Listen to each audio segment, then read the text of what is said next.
Good morning, everyone. It's so fantastic to see 270 people here in the Perth Concert Hall this morning. It's a pleasure to welcome you to the Scottish Agritourism Conference 2022. My name is Caroline Miller.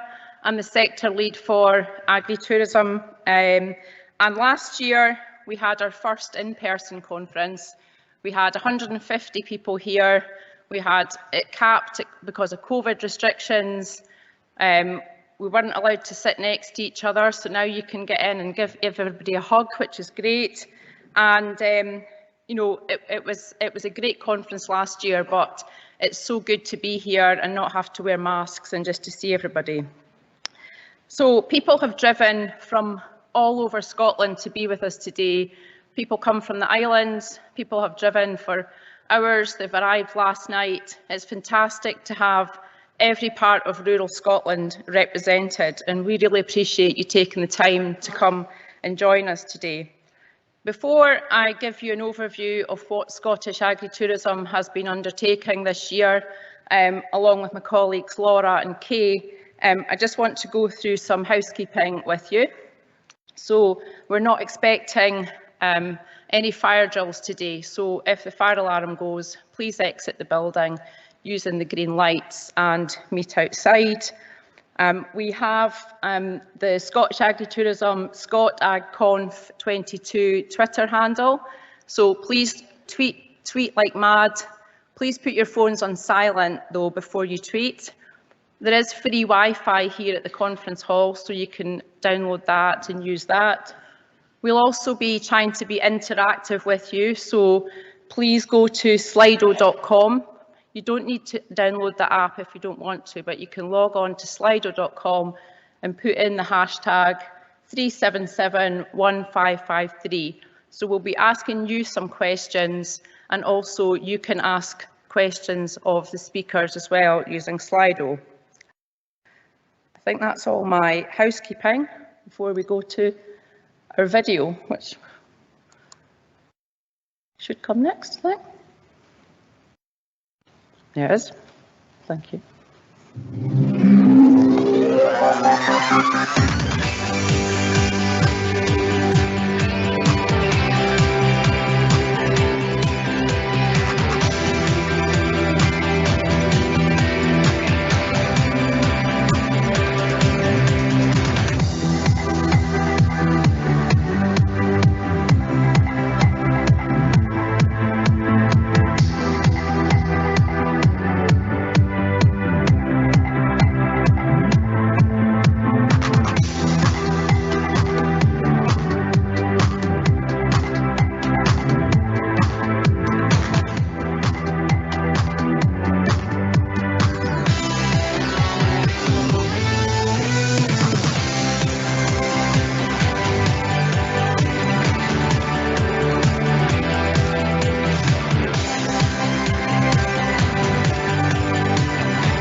And thank you to Visit Scotland who helped put together that video and for the ongoing support we have from Visit Scotland, which is very much appreciated.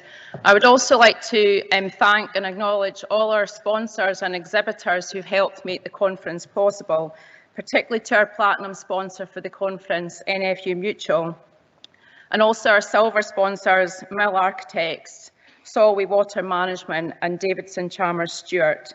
We hope that you will enjoy meeting all exhibitors out in the foyer and each other over the coming days. So, agritourism, just to give you a kind of recap of what we're trying to do and what all of you are contributing to in terms of agritourism in Scotland. So, agritourism is a long-term, we have a long-term vision for growing agritourism in Scotland. We know that in other countries, agritourism is more developed, it has more economic impact, there's more farms in agritourism. Italy, for example, 25,000 farms in agritourism in Italy, and they have a lot more farms as well, but the 25,000, and we currently have official statistics 531. And we're aiming to get to 1,000 farms and crops in agritourism by 2030 as part of the strategy. If agritourism is growing and we're investing as farmers and crofters in growing agritourism and making our businesses larger and more sustainable, it also impacts positively our supply chain. And I just want to make the point that the trade suppliers, the professionals, the public sector, everybody that plays a part in collaborating to grow agritourism. If we are seeing agritourism grow, there will be so many people who will benefit from this sector. And it puts rural jobs into the rural areas. It makes family farms more sustainable. And we'll hear about some of the benefits later on in sessions to come today. We have a fantastic grassroots network. Agritourism is not a new thing to Scotland. It's been around for a number of years, but in the last 10 years in particular, our network has come together. It's a great, strong network of people, many of whom are in the room today, and there's others that couldn't be with us today. And that is, you know, we're really harnessing this fantastic network of entrepreneurial farmers and crofters who do want to be consumer facing, who want to be able to control the incomes in their family farms by undertaking agritourism. And this is what's really driving the growth and success of Scottish Agritourism as an organisation. We've only been in existence officially for 2.5 years. Many of you here came together during the start of COVID in March 2020, when we had 80 to 100 people on calls every week, Zoom calls supporting each other. And that COVID support has gone on to harness the membership body, and now, you know, we're really starting to get going. But we are in our infancy. We are, you know, mainly run by volunteers as well, or voluntary time. So when we don't always kind of get back to you quickly, please bear with us. We're working hard to try and grow our sector. These are the things that we're focusing on delivering. This support, by bringing each other together, we bring people together so you can support each other. Knowledge sharing, regional events, information shared on the WhatsApp group. We're providing a strong voice. We're talking to UK government, Scottish government, local government about agritourism. As somebody says, agritourism's everywhere I turn round, and it's just been talked about. That's all been done by us and our destination leaders and our members to raise the profile. Business growth. We have a new knowledge hub where you can go on, you can find information. Information from the last 2 years of WhatsApp messages have been all shared and loaded up to the Knowledge Hub. There's a lot of information in there, and we're also marketing via Go Rural.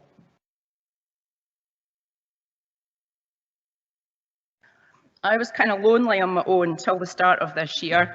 I had 18 months, pretty much myself, as a one-woman band, supported by Neve, our undergraduate. Sorry, my gin and tonic. But I was delighted in January this year to be joined by Laura, who's on the stage with me now. Laura's our communications and marketing manager, and she's done a fantastic job. I didn't want to tell her at the interview the horror that was the massive 2 website projects. I didn't mention that at the interview, I just let her start the job and find out for herself. So pretty much she has worked so hard this year, and she has worked so hard to raise the profile of agritourism. So thank you to Laura. And also delighted in August to have Claire Picken join us as a new membership manager. We also have a board in place, and I'd like to thank Riddle Graham, our chairman, who did all the work before the board was put in place to help with the governance, to get that board going. And you'll be able to come to the AGM tomorrow if you're a member and meet our board and find out more about what our board are doing. In 2023, we have a lot of plans. We plan to have an agritourism month, where there'll be a massive consumer focus on agritourism, but we also will do a huge lobbying focus. We hope that will probably be in May, but we hope to bring as many people onto farms in May as possible and really promote agritourism so people will come back in the summer holidays and book for the summer. But we really hope that by having a focused weekend that we can have as many MSPs and MPs to come onto farms, including urban ones. If you focus them into a weekend, they're allowed to come. Apparently, urban MSPs aren't allowed to normally visit MD apart from their constituents. We do hope to get back to the Highland Show. We had really good response from the Highland Show last year, and our regional events, we're going to go from 10 to 20. And we're going to Tuscany. So I have to say this with a serious face, but we are taking a learning journey, or 2 or 3 learning journeys out to Tuscany. This was some of the group who went out a few years ago, but basically when I did my Nuffield Scholarship, I spent 5 weeks in Tuscany and I met over 100 farmers in Tuscany, so I know a lot of people out there, and it's a great place to go and learn about agritourism, so very excited about a very serious learning journey to Tuscany next year. And now hand over to my colleague Laura. Thank you.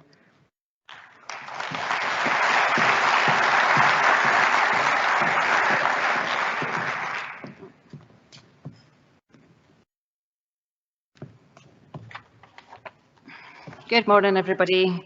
I'm really pleased that Caroline has asked me to speak to you all today about the marketing activity that we've undertaken in the last year. As Caroline said, in January of this year, I took up the role of Marketing and Communications Manager with the organisation, and it's been a real whirlwind. You can see me there looking all bright-eyed and eager, and here I am. We've continued to build on the great foundations that have been put in place in just the 18 months before. And at the start of the year, we were very fortunate that we were awarded COVID recovery funding, which meant that we could invest in a national campaign and 2 websites to benefit our members. In February, we began our Go Rural campaign, centred around encouraging city dwellers to go rural from Scotland's towns and cities and visit one of our member businesses within a 15, 30, 45 or 60 minutes travelling time of where they lived, demonstrating that there are many opportunities to visit a real working farm, and that in most cases there's a multitude of options to go rural within 60 miles wherever you are. The campaign also aimed to bridge the urban-rural gap, bring people onto farms that might not have been on a farm before, and to generate economic spend by booking days out, overnight stays and buying food and drink from farmers. So for the campaign, we wrote weekly blogs published on the Go Rural website, and we drove consumers to them from our social media channels, our Instagram, our Facebook, our Twitter. In total, from mid-February to mid-August, we published 45 location-based blogs featuring every member and their agritourism offerings at least once. Part of our campaign budget was also spent on photography, and the photography we commissioned gave us a fabulous bank to select from throughout the campaign, featuring our members and their businesses and their happy customers. And going forward, we'll also obviously have these for use on all our materials. And the photographer was okay as well. Might use him again.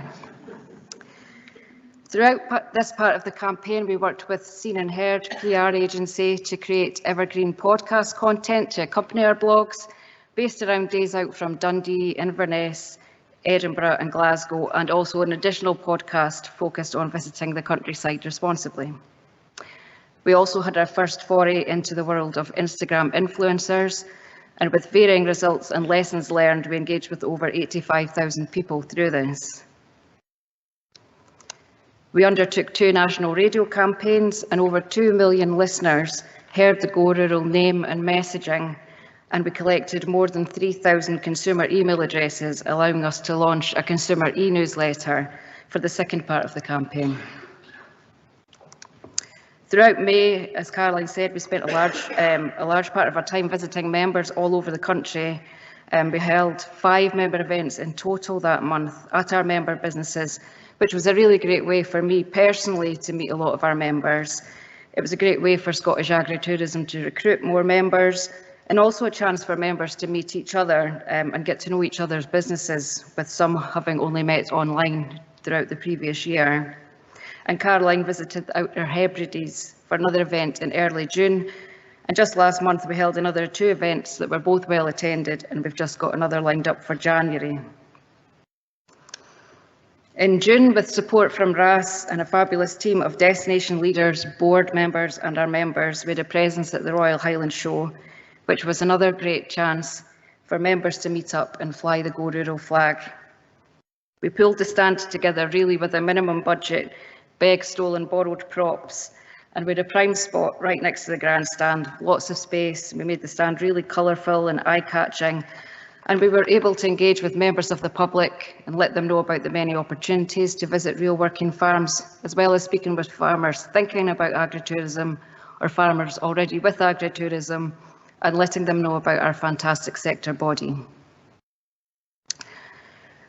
With all this going on, a very large part of my time and Caroline's too has been spent on the Go Rural website development. This has not been without its challenges, which I'm sure our members are aware of, and we can only apologise that the timescales originally laid out to members have not been met. But through perseverance, and certainly with the support and patience of our members, we now have essentially 2 websites that are capable of meeting the needs of both our members and consumers.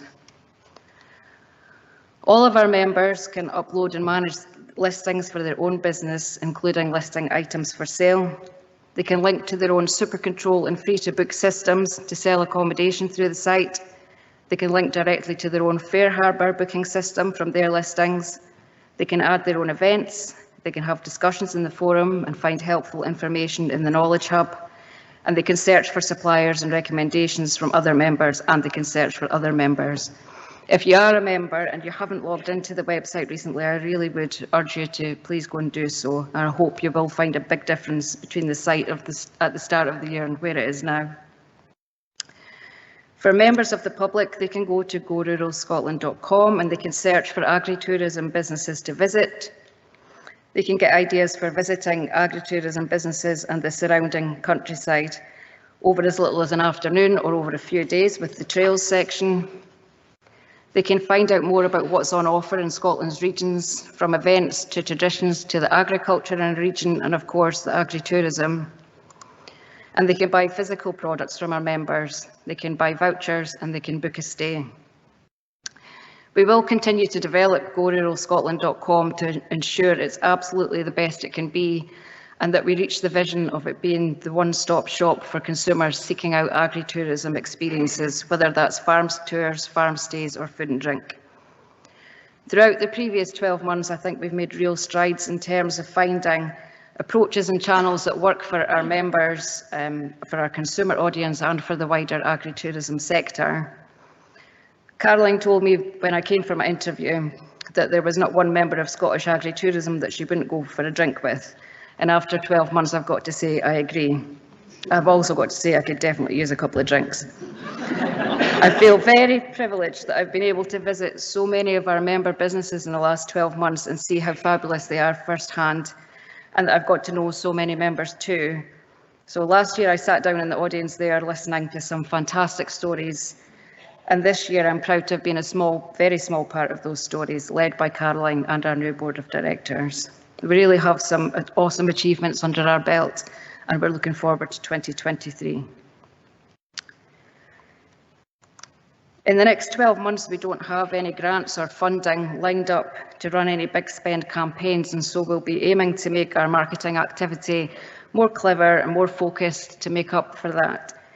Like everyone, we'll be tightening our belts and looking at ways we can maximise our outcomes with minimal financial input.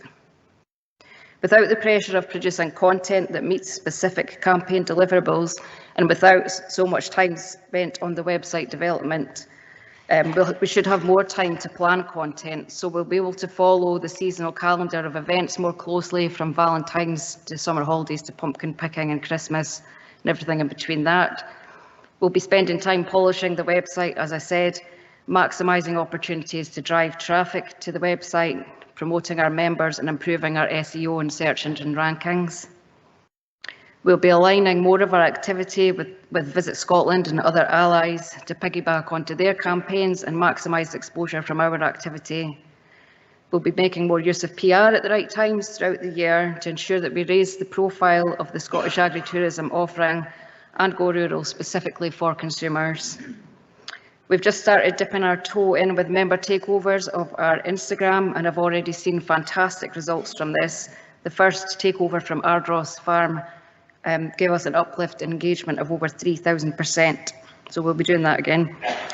We'll be kicking off in the new year with a wellness campaign, and we'll be encouraging consumers to enjoy a day out or a stay in the countryside at minimal cost, something that's going to be extremely important in the coming year.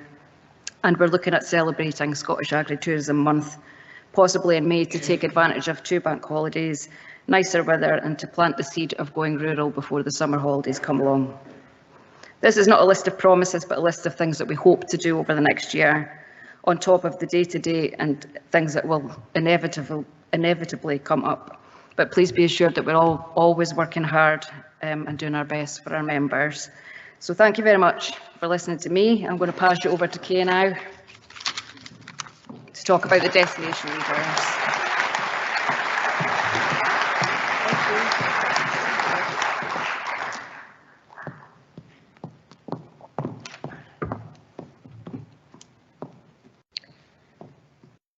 Hi there, everybody. Thank you for having me. I am Kay Wilson, and I am the destination leader for Argyll and the Isles.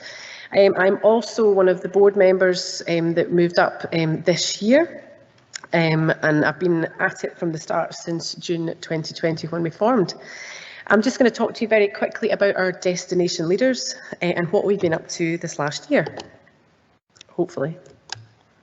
There we are. Here are our lovely destination leaders. There are 15 of us, and we are representing areas all over Scotland, and every region should be represented.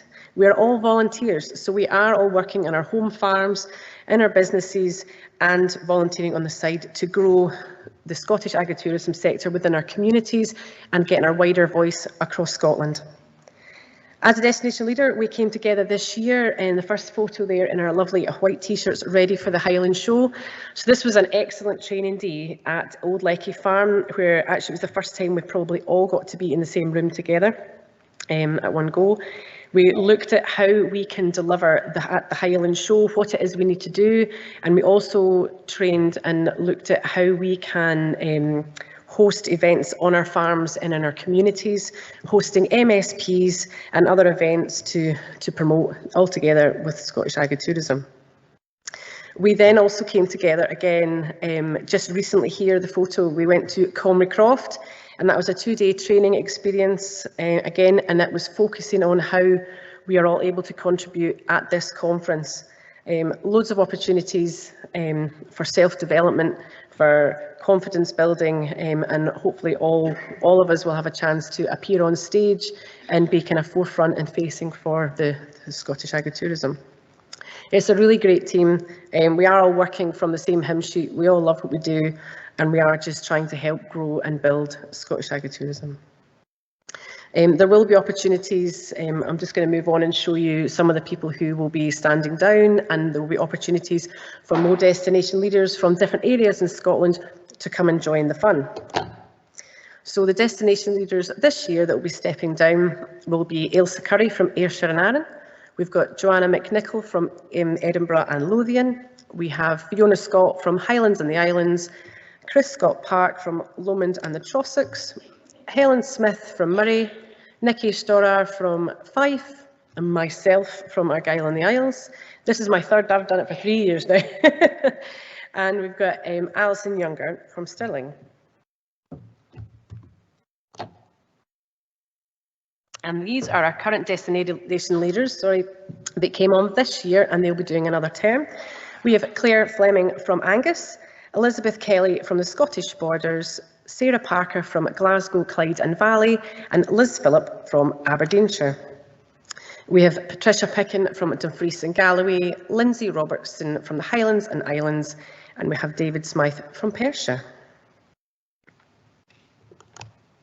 So just a reminder of the areas that we will be looking for some new destination leaders, some new blood into the ranks. So we're looking for Murray, Aberdeenshire, Stirling, Fife, Edinburgh and Lothian, Argyll and the Isles, Lomond and Trossachs, Arran and Ayrshire and the Highlands. Now, we do have a big problem with the gender balance, as you can imagine, but we'd love to welcome it to men and women both. We're not going to bite, it's all right. And we've seen quite a lot of photos in the previous slides, all these smiley faces and white t-shirts at the Highland Show. It really was a fabulous event. And again, thanks to everybody in this room who I think pretty much most of you will have come and seen us while we were at the stand. I think by far we must have had one of the most colourful stands and vibrant stands at the show. And it's been very memorable with our beautifully coloured welly boots that actually a lot of our members, and it was at the training day, decided, I'm sure we can get some welly boots from somebody. Will be holding on to wellies. I think 40 pairs came from my farm because my mother decides to keep every welly boot possible just in case. So they came in handy, and I don't know how many wellies we had, but they were beautifully coloured, and we had some great support from some of our destination leaders managing to bring in bucketfuls of flowers that we could have a beautiful, vibrant and a stand that folk have talked about ever since. So again, thanks for all the support and coming to visit us. Also, as a destination leaders, it's been mentioned we host regular regional events, and these don't just have to be at your farm as a destination leader, it could be at other farms within your community. It's a fantastic opportunity to come along to. So if you see an event coming up soon, it doesn't even have to be in your area, you're welcome to go across the borders and the lines, but please get yourself along to some of the regional events. Bring along your friends as non-members or members, because it's a great opportunity to meet other people within this sector and see what it is that we're doing to bring it forward. As destination leaders, there is an opportunity for two to come up onto the board. So myself and Robert Wilson are currently acting as destination leaders and for the members, and we will be stepping down next year, so there'll be more opportunities for the destination leaders to come up onto the board. We also have our Alison Younger here, and she's from Stirling, destination leader, and she's now just been appointed on the implementation board of the Scottish Agritourism strategy. So there's lots of opportunities for personal growth, development, confidence and skills, and above all, it's about having fun, to be fair, because there's lots of opportunity for that. So thank you very much. If you are interested, please get into contact with any of us if you are interested in becoming a destination leader. And I'm going to hand you back now to Caroline.